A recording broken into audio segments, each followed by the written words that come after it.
Welcome to this episode of The Hill with April Ryan. Let's jump right into this week in politics. The Congressional Black Caucus is preparing to host a national summit on democracy and race. They will be discussing voting rights, affirmative action, culture wars, and civic engagement in preparation for the launch of what they are calling a summer of action. They'll be hitting the road, hosting town halls across the country. More from Congresswoman Sheila Jackson-Lee.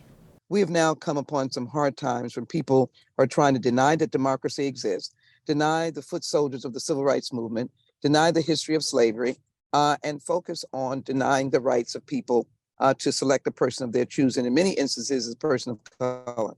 I believe that President Biden must make this, in these years coming up on his 2024 election, I believe he's got to make this a crucial element, and come high water or low water, we must pass a voting rights legislation. That summit will take place May 9th.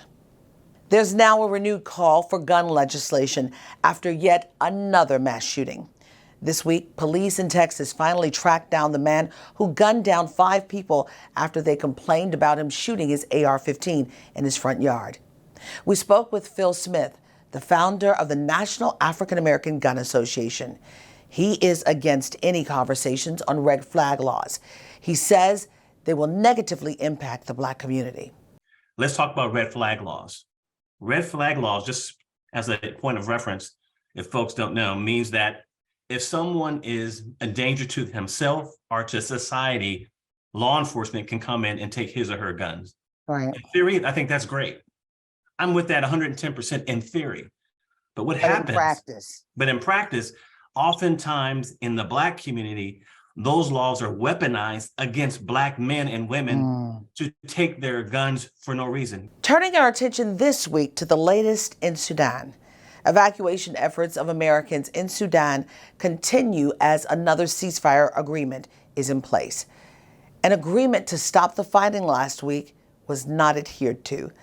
The United Nations warned Sudan was at the breaking point with the most recent attacks in the capital of Khartoum. Here's what the White House spokesperson, Karine Pierre, had to say. We're going to continue to have those conversations. The national security, his senior national security team has been in direct contact with the SAF and the RSF leadership, the generals, to urge them to end hostilities immediately without conditions. And we're consulting very closely with regional and other partners. That is something that has been ongoing for some time now. Concerns about an upcoming recession appear to be very real. I recently spoke with financial expert Alan Boomer, who told me he expects there will be a mild recession in 12 to 18 months. I asked him how Black and brown Americans can safeguard themselves from this financial crunch. What can you do to tighten up the budget? How can I make sure that I am not spending more money than I can afford to spend in the event that things start to go the other way? There's a lot of money out there that people have lost touch with.